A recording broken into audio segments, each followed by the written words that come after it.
અભિયાન અંતર્ગત ડુંગરી ગામની પવિત્ર ભૂમિ પર ગોવિંદ ગુરુ લીંબડી તાલુકાની આ ભૂમિ પર આજે જ્યારે અમે પધાર્યા છે ત્યારે મંચસ્થ આ વિસ્તારના આગેવાન અને હર હંમેશ આ વિસ્તારના ન્યાય માટે લડતા એવા આમ આદમી પાર્ટીના સંગઠન મંત્રી નરેશભાઈ બારિયાજી, સાથે મારી સાથે નર્મદા જિલ્લામાંથી પધારેલા નર્મદા જિલ્લાના પ્રમુખ એવા નિરંજનભાઈ વસાવા, દાહોદ જિલ્લાના પ્રમુખની જેઓ જવાબદારી નિભાવી રહેલા છે એવા રાકેશભાઈ બારિયા, જે વિસ્તારમાં આજે સભા છે એ વિસ્તારના દાહોદ જિલ્લાના મહિલા મોરચાના જિલ્લાના પ્રમુખ એવા શ્રુતિબેન,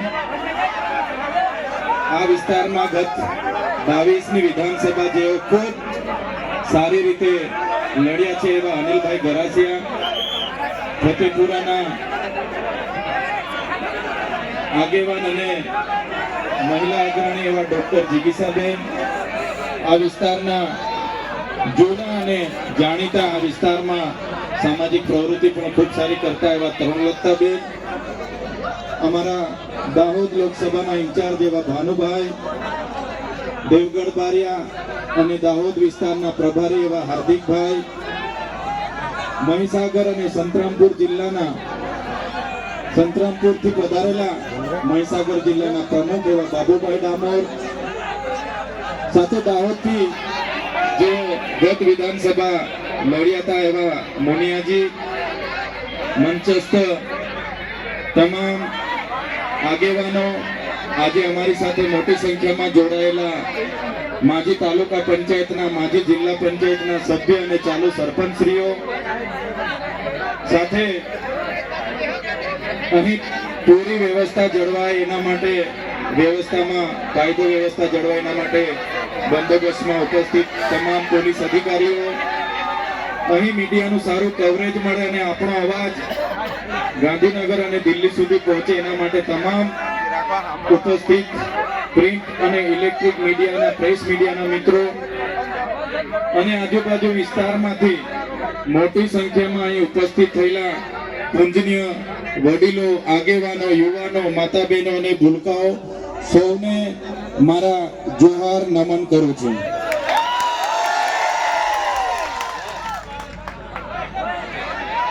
સૌપ્રથમ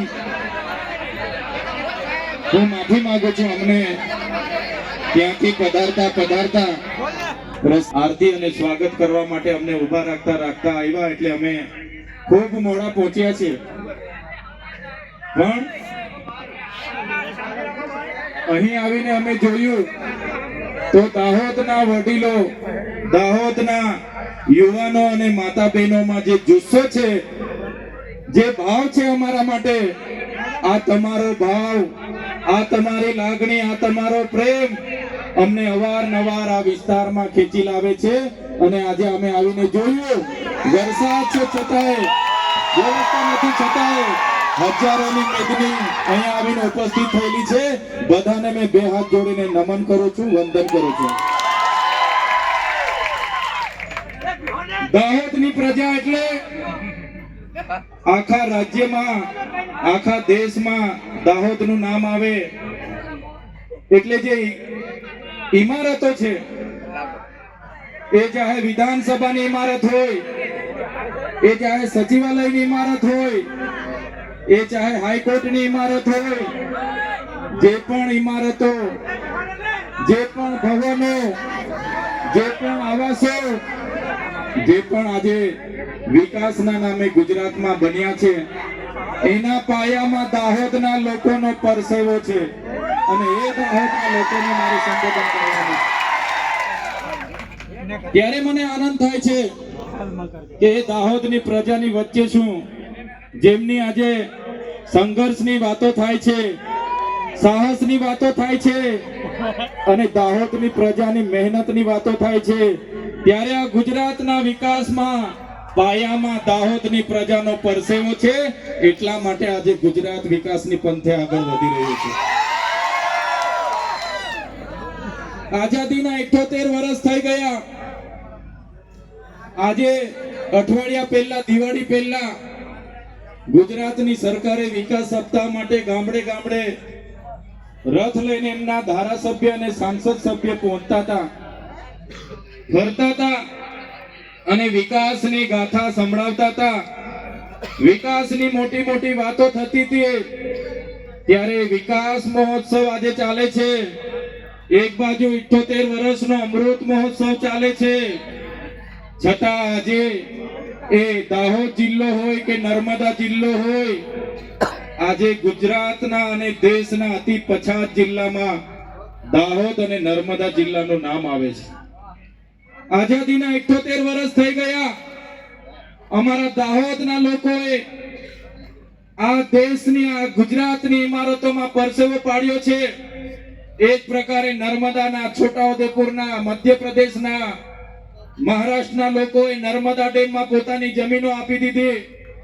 આ વિસ્તારમાં નવા પ્રોજેક્ટો આવે એટલે જમીનો લઈ લેવામાં આવે. કોરિડોરના નામે, સ્ટેચ્યુના નામે, જીએમડીસી ના નામે, જીઆઈડીસી ના નામે, વિકાસના નામે જ્યારે પણ આ વિસ્તારમાં પ્રોજેક્ટો આવે છે ત્યારે મારા આદિવાસી ખેડૂતોની જમીનો સહમતિ વગર લઈ લેવામાં આવે છે. ગ્રામ સભાની સહમતિ નથી પણ લેવામાં આવતી અને બારોબાર જમીનો લેવામાં આવે છે. ત્યારે આજે આખા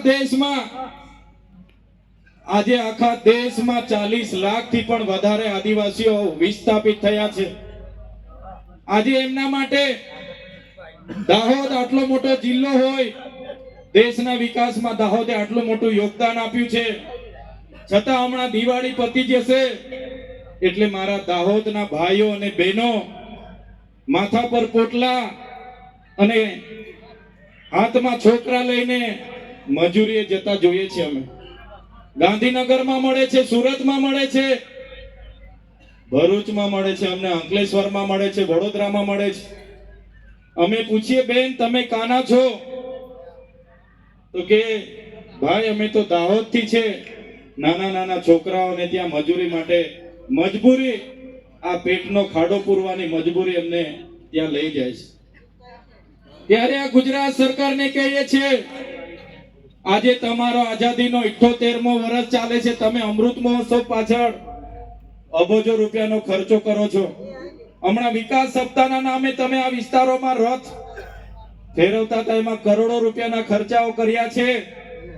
મનરેગા યોજનામાં દરેક બિનકુશળ શ્રમિકને 100 દિવસ રોજગારી આપવાની વાત હતી. આજે અમારા આદિવાસી વિસ્તારોમાં રોજગારી ન હોવાથી અમારી બેન દીકરીઓ જ્યારે શહેરોમાં જાય છે ત્યાં અમારી બેન દીકરીઓનું શોષણ થાય છે, અન્યાય થાય છે, બળાત્કારો થાય છે. આ મજબૂરી, આ પરિસ્થિતિ પેદા કરનારી આ ભારતીય જનતા પાર્ટીની સરકાર છે. એમને આવનારા દિવસોમાં ઉખાડીને ફેંકી દઈશું. મનરેગામાં કૌભાંડો થયા. અમારા લોકો એક બાજુ રોજગારી માંગે, અમને રોજગારી આપો, રોજગારી આપો, અને આપણા મંત્રીઓના છોકરાઓ રોજગારીના પૈસા પોતાના એજન્સીના ખાતામાં કરોડો રૂપિયા સેરવી લીધા.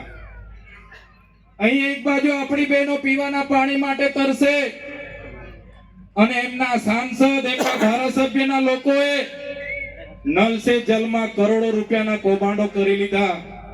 અહીંયા દાહોદમાં આપણા મૂળ માલિકોની જે જમીનો હતી એ જમીનો ખોટા દસ્તાવેજો ઉભા કરીને કેટલાક અધિકારીઓ અને નેતાઓએ બારોબાર વેચી દીધી.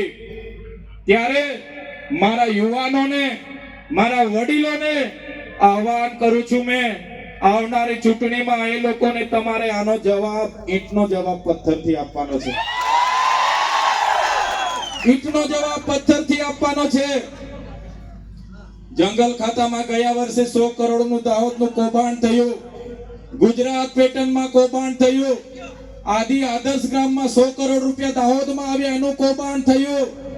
દરેક વખતે અમે દાહોદ આવીને મીડિયા મિત્રોને જણાવ્યું કે દાહોદના લોકો સાથે આટલી બધી અન્યાય કેમ.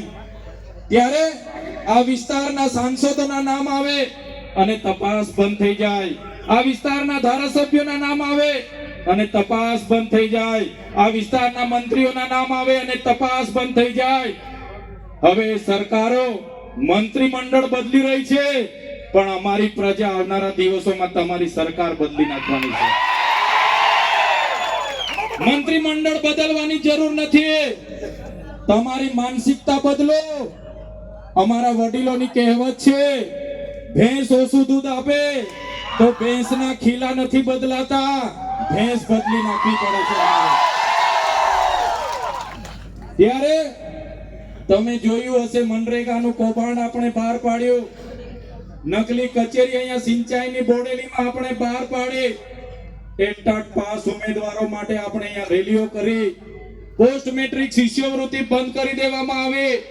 આપણા બાળકો ઉચ્ચ અભ્યાસ માટે વર્ષોથી પોસ્ટ મેટ્રિક શિષ્યવૃત્તિ મળતી હતી, જેના આધારે આપણા યુવાન અને યુવતીઓ મેડિકલમાં જતા, જીએનએમ માં જતા, ફાર્મસીમાં જતા, બીએસસી માં જતા, ડિપ્લોમા કરતા, ડિગ્રી કરતા. અને આ સરકારે 28/10/2024 ના રોજે શિષ્યવૃત્તિ બંધ કરી 5000 વિદ્યાર્થીઓને લઈને અમે વિધાનસભાનો ઘેરાવો કર્યો. ત્યારે આ વિસ્તારનો એક પણ ધારાસભ્ય આપણા બાળકો માટે એક શબ્દ બોલવા તૈયાર નહોતો. અને વિધાનસભાના ઘેરાવા પછી બિરસા મુંડા ભવનનો ઘેરાવો કર્યો. વિધાનસભામાં સરકાર સામે મારે લડાઈ થઈ, ગૃહમાં મને એક દિવસ માટે સસ્પેન્ડ કરવો પડ્યો. એમણે મને સસ્પેન્ડ કર્યો, પણ અમે વિદ્યાર્થીનો મોરચો લઈને જે પ્રકારે વિધાનસભામાં પહોંચ્યા, આ સરકારને નમતું જોખવું પડ્યું અને શિષ્યવૃત્તિ ફરી ચાલુ કરવી પડી. જ્યારે ટેટ પાસ ઉમેદવારોની ભરતીનો મામલો હતો, ત્યારે પણ આ વિસ્તારોમાં રેલી કરી.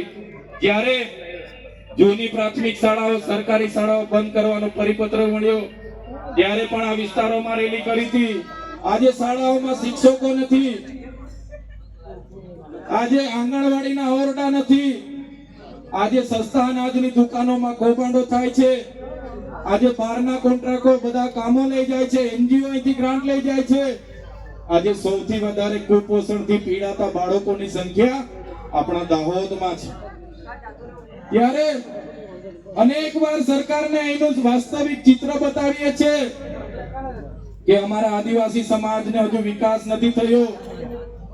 એમના પ્રભારી મંત્રીઓ, એમના સાંસદો, એમના ધારાસભ્યો એમના માણસોને સાથે રાખીને કરોડો રૂપિયાના કૌભાંડો કરે છે. ત્યારે તમે જોયું હશે કે આ ચૈતર વસાવા અવારનવાર અમારા સરકાર સામે બોલે છે, અમને ચેલેન્જ કરે છે. એ ચૈતર વસાવાને મળતી હતી અને તમે જોયું હશે કે મને ખોટા કેસમાં જેલમાં મોકલી આપવામાં આવ્યો.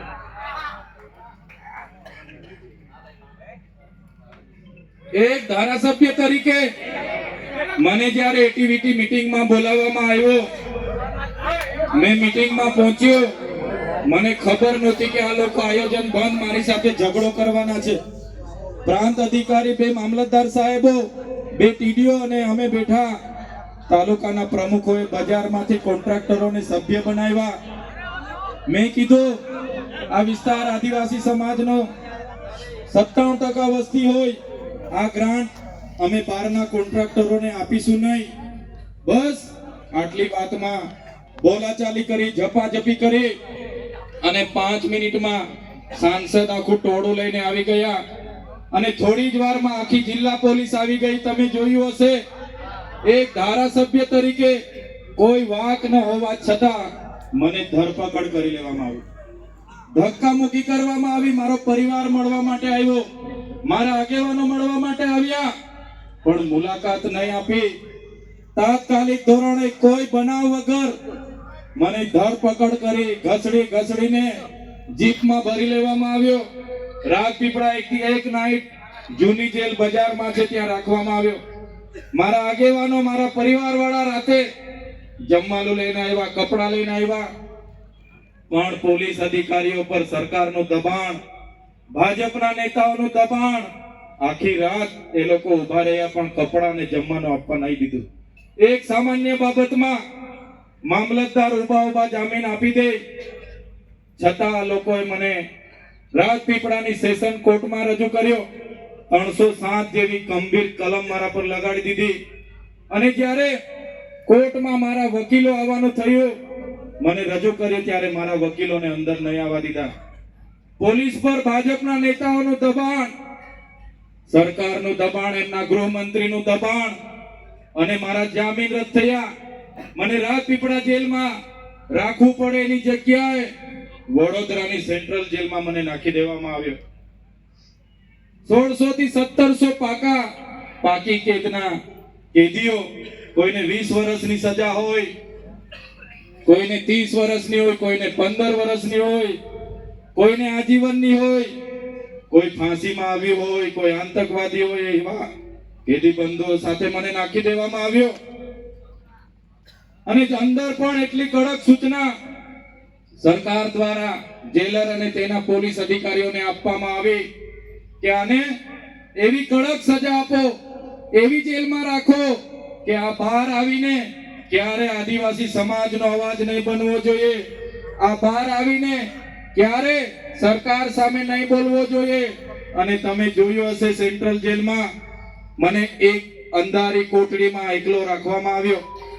એકલો એક કોટડીમાં આજુબાજુમાં 40-45 માનસિક થયેલા, ગાંડા થયેલા લોકો રહે. સવારે એકવાર ખોલે, સાંજે એકવાર ખોલે.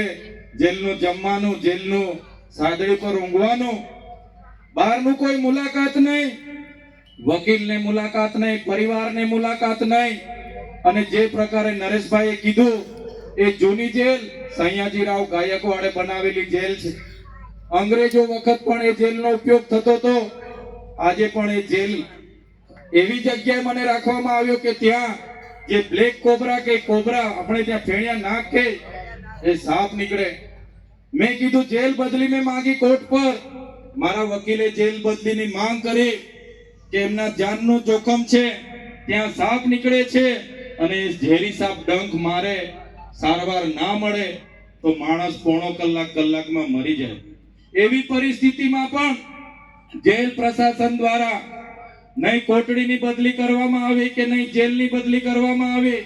અને એવી પરિસ્થિતિમાં એક અઠવાડિયું, એક મહિનો કરતા 80 દિવસ મારે વિતાવવા પડ્યા.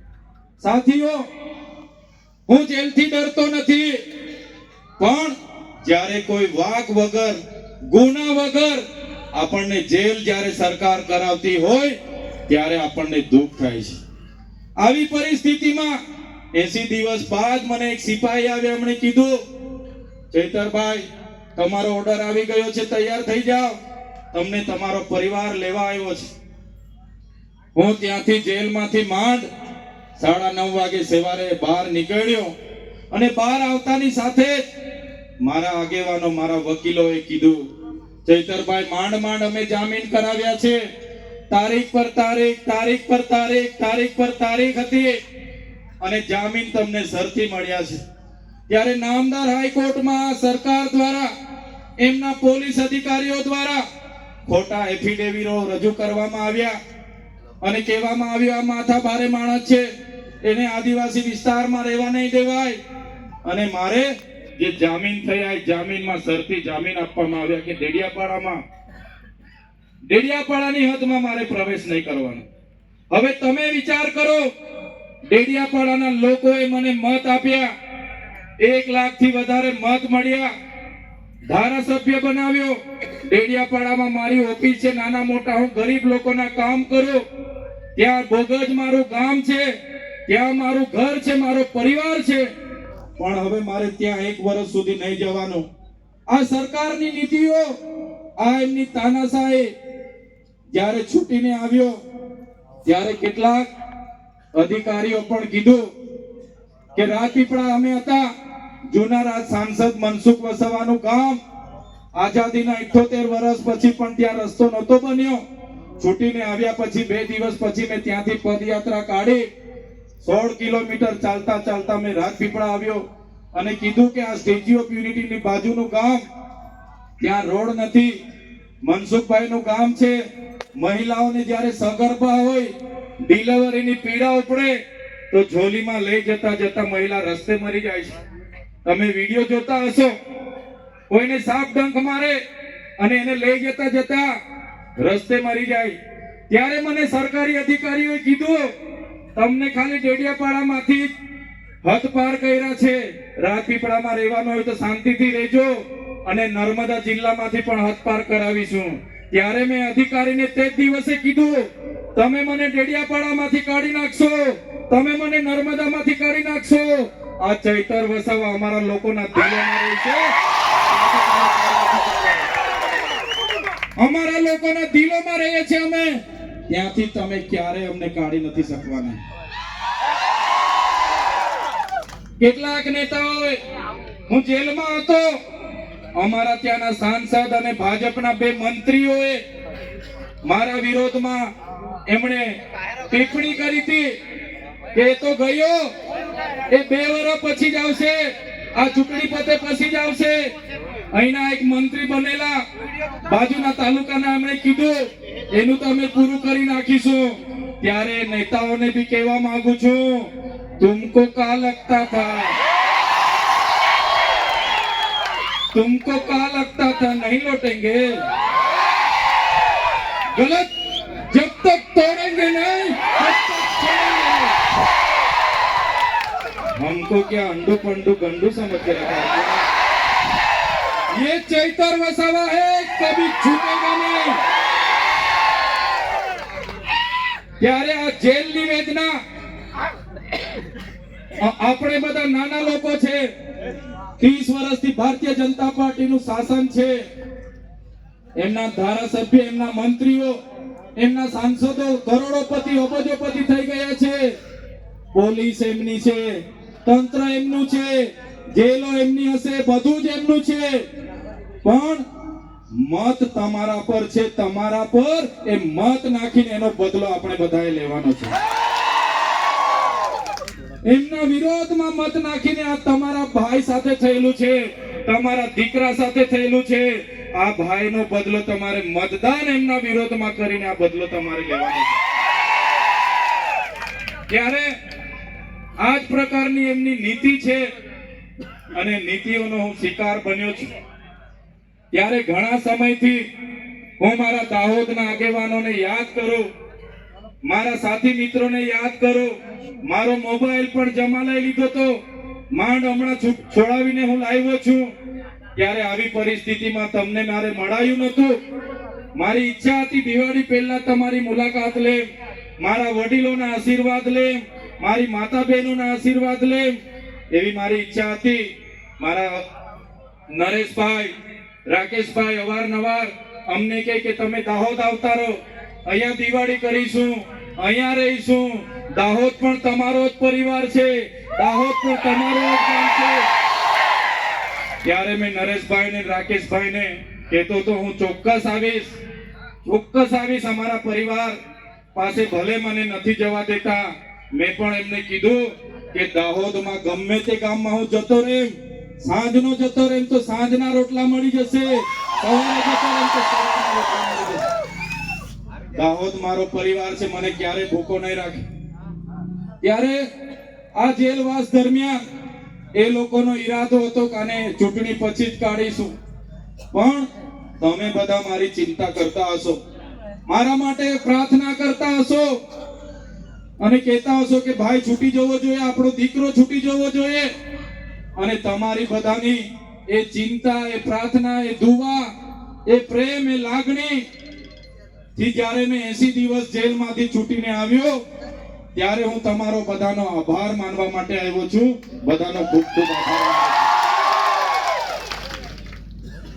જ્યારે હું ત્યાંથી નીકળ્યો ત્યારે ઘણા લોકો રસ્તા પર ફૂલહાર ને આરતી લઈને મને મળવા માટે આવ્યા. ઘણા લોકો 2-2 કલાક સુધી પોતાની ફૂલહાર લઈને હાઈવે પર 9:30 વાગે વડોદરા જેલમાંથી મને કાઢવામાં આવ્યો. ત્યાંથી મળતો આવ્યો, રાજપીપળા 4 વાગે પહોંચ્યો. ગામડાના લોકો રોડ પર આવે અને બધા ફૂલહાર કરે, આરતી કરે, રડે, ચિંતા કરે અને પછી 5:30-6 વાગે મારા મત વિસ્તારની નજીક મોવી ખાતે પહોંચ્યો. ત્યાં સુધી પબ્લિક. ત્યારે તે દિવસે મારા મનમાં થયું કે આ લોકો મને લઈ જવા માટે આ બધું કરાવે છે, એ લોકો સાથે જતો રહે, કાલે મંત્રી પણ બનાવી દે, પૈસા પણ કમાઈ લે, બંગલા પણ બનાવી લે, મારા કેસ પણ પૂરા થઈ જાય, પોલીસ પણ સલામ કરે, પણ જે જનતા માટે મેં અવાજ ઉઠાવું છું એ જનતાનો અવાજ પછી કોણ બોલશે? કોણ બોલશે પછી? એટલે એ જનતાનો અવાજ કરવા માટે એ જનતાએ મારા પર ભરોસો કર્યો. મને દીકરાની જેમ આજે 11 વાગ્યાના અહીંયા રાહ જુએ છે, મારા મિત્રો આજે રાહ જુએ છે. આજે તમારો પ્રેમ મને મળ્યો છે, આજે તમારી લાગણી મારી સાથે છે, તમારો ભાવ મારી સાથે છે. એ કોઈ મંત્રી કે મુખ્યમંત્રી કરતા પણ મારા માટે કોઈ નથી. એ મારા માટે મુખ્યમંત્રી મંત્રી કરતા પણ બહુ મોટી વાત છે. હું જેટલા મારા લોકોને મળું છું, મારા ગરીબ લોકોનો અવાજ બનું છું. ગમે તેટલી જેલો કરવાની હોય કરી લે એમના ગૃહમંત્રી. ચૈતર વસાવાને જેલમાં નાખવાથી ચૈતર વસાવાની લડત બંધ નથી થવાની. લડત ચાલુ થઈ ગઈ છે. આજે એકલા ચૈતર વસાવા નથી, આજે હજારો ચૈતર વસાવા. આ એકલા ચૈતર વસાવાનો અવાજ નથી, આ હજારો ચૈતર વસાવાનો અવાજ આજે છે. ત્યારે મારા કપરા સમયમાં આખા આદિવાસી સમાજ, આખા આદિવાસી વિસ્તારના લોકોએ મારા માટે ખૂબ ઘણી બહેનોએ તો વ્રત રાખ્યા, ઉપવાસ રાખ્યા, પ્રાર્થના કરી, ચિંતા કરી, કેટલાક લોકોએ ચંપલ પહેરવાનું છોડી દીધું. ત્યારે મારા સાથીઓ, મારી બહેનો, મારા ભાઈઓ, મારા પૂજનીય વડીલો, આ ચૈતર વસાવા છેલ્લા શ્વાસ સુધી આદિવાસી સમાજ માટે લડશે, લડશે ને લડશે. માણસ નાનો છું, મારી ટીમ નાની છે. અવારનવાર પોલીસને ઉપરથી આદેશ કરે, બિચારા પોલીસ સાથે અમારે ઘર્ષણ થાય, પણ જ્યાં સુધી તમારો સહકાર રહેશે આ લડત આવનારા દિવસોમાં આખા ગુજરાતમાં જવાની છે. સરકાર પાસે બધું જ છે, પણ મારી પાસે તમારા જેવા સામાન્ય ઈમાનદાર લોકો છે, એટલે હું કોઈના બાપથી ડરતો પણ નથી. ત્યારે વધારે વિશેષ નથી કહેતા, હું તમને અપીલ કરવા માટે આવ્યો છું. હવે ગુજરાતમાં 30 વર્ષ ભારતીય જનતા પાર્ટીને આપણે આપ્યા છે. ભારતીય જનતા પાર્ટીના રાજમાં પેપરો ફૂટી જાય, નકલી કોર્ટ, નકલી જજ, નકલી અધિકારીઓ, નકલી કોલેજો, નકલી કચેરીઓ, નલ કૌભાંડ, જલ કૌભાંડ, મનરેગા કૌભાંડ, દસ્તાવેજ કૌભાંડ. સાથીઓ, હું અપીલ કરવા માટે આવ્યો છું, હવે આ પરિવર્તનની દિશા તરફ આપણે જવું પડશે. આવનારી તાલુકા જિલ્લામાં લડવા માટે તમારે તૈયાર થઈ જવું પડશે. બસ તમે લડવા માટે તૈયાર થઈ જાઓ. જે લોકો લોકોની સેવા માટે કામ કરવા માંગે છે, જાહેર જીવનમાં આવવા માંગે છે, એવા તમામ યુવાનો, તમામ વડીલો, આપણે રાજ સત્તામાં આવવું પડશે. રાજ સત્તાની ખુરશી આપણે ખોચી લેવી પડશે. અને જે દિવસે મારો સમાજ, મારો યુવાન, મારા વડીલો જે દિવસે સત્તામાં આવશે તે દિવસે ભારતીય જનતા પાર્ટી અહીંયાના કોઈ જગ્યાએ દેખાવા નથી. તૈયાર થઈ જાઓ. તાલુકા, જિલ્લા પંચાયતોમાં લડવાનું છે તમારે. આજે હું એકલો પડું છું વિધાનસભામાં. આવનારા દિવસોમાં દાહોદની 6 વિધાનસભા તમારે જીતાડવાની છે. જે તમારા ધારાસભ્ય ત્યાં બેસે છે એમની સરકાર ઊંચી આંગળી કરવાનું કહે તો ઊંચી આંગળી કરે, નીચી કરવાનું કહે તો નીચી કરે. એવા નેતાઓની આપણે જરૂર નથી.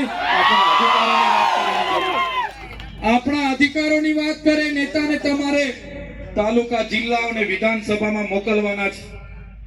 ત્યારે આજે વધારે વિશેષ વાત હું નથી કરતો, પણ જે તમારો ભાવ છે, તમારો જે પ્રેમ છે, અમારા માટે તમે આખો દિવસ કોઈ ખાધું નહીં ખાધું, સવારના તમારા ખર્ચે અહીંયા આવી ગયા હતા. તમામ વડીલોનો, તમામ માતા બહેનોનો, મારા યુવાન મિત્રોનો, સાથે સાથે અહીંયા ઉપસ્થિત મીડિયા મિત્રો, પોલીસ અધિકારી મિત્રો અને તમામ વ્યવસ્થા કરનારા તમામ લોકોનો આજના પ્રસંગે અહીં અમને આમંત્રિત કરી, અમારું સ્વાગત કર્યું, સન્માન કર્યું, અમને માન આપ્યું, અમને શાંતિથી સાંભળ્યા છે. એ બદલ તમામ લોકોનો ખૂબ ખૂબ આભાર માનીને વિનમું છું. જય આદિવાસી, જય જોહાર, જય ભીલ બ્રધર.